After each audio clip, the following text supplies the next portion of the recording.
આપણા ગુજરાતના નાથને ઘણી ખમ્મા ભૂપેન્દ્રભાઈ ઘણી ખમ્મા. કેટલાક લોકો કહે છે કે તમે મલાઈ મારો છો, મલાઈ નથી મારતા. આ ખુરશીનું મહત્વ છે ભાઈ, ખુરશીનું. ઉતર્યો અમલદાર કોડીનો, તેવી રીતના આજે સિંહાસન પર બિરાજમાન છે આપણા ગુજરાતના. નમસ્કાર મિત્રો, હું છું હરીશ બ્રહ્મભટ્ટ, નિર્ભય આણંદમાં આપ સૌનું સ્વાગત છે. હાલમાં જ આપણા રાજ્યની અંદર, ગુજરાતની અંદર પુષ્કળ વરસાદના કારણે આપણા જે ખેડૂતો છે એ ખેડૂતોને પુષ્કળ નુકસાન ગયું છે. જ્યારે ભારત જેવા ખેતી પ્રધાન દેશની અંદર આવું થાય તો ખેડૂતોની શી દશા થાય?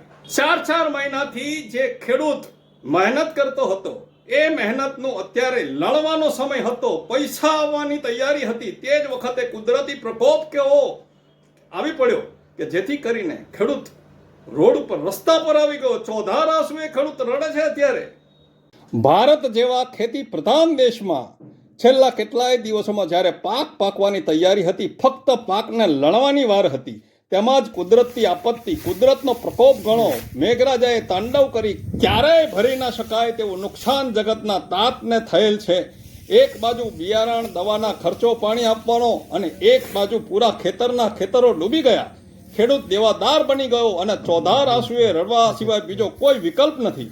ત્યારે અમે સરકારશ્રીને, સરકારના નાથને, દેશના વડાપ્રધાનને વિનમ્ર ભાવે અરજ કરીએ છીએ કે જગતના તાતનો હાથ પકડી લો, ખેડૂતોને ઉગારો, નહીં તો દેશમાં લોકોને ખાવાનો અનાજનો દાડો નહીં રહે. જો ખેડૂત જ બરબાદ થઈ જશે તો ખેતી પ્રધાન દેશને બરબાદ થતા કોઈ નહીં રોકી શકે કે નહીં ટોકી શકે. સરકારશ્રીને નિવેદન છે કે સીધા ખેડૂતના ખાતામાં પૈસા જાય અને પગભર થાય તેવી ખાસ વ્યવસ્થા સ્થાપિત કરો. નહીં તો આજે પણ કેટલાક ખેડૂતો 2023ના પાડેલા ફોટાના પૈસાની રાહ જુએ છે. કારણ કે સરકાર તો સગવડ કરી આપે છે, પરંતુ તેમાં રહેલા વચેટિયાઓ વ્યવહાર વિના એક ડગલું પણ આગળ નથી ભરતા. અમને આશા છે કે અમારી અરજ મુખ્યમંત્રી શ્રી અને પ્રધાનમંત્રી શ્રી સુધી પહોંચે. આપનો હરીશ બ્રહ્મભટ્ટ. વંદે માતરમ. ભારત માતા કી જય.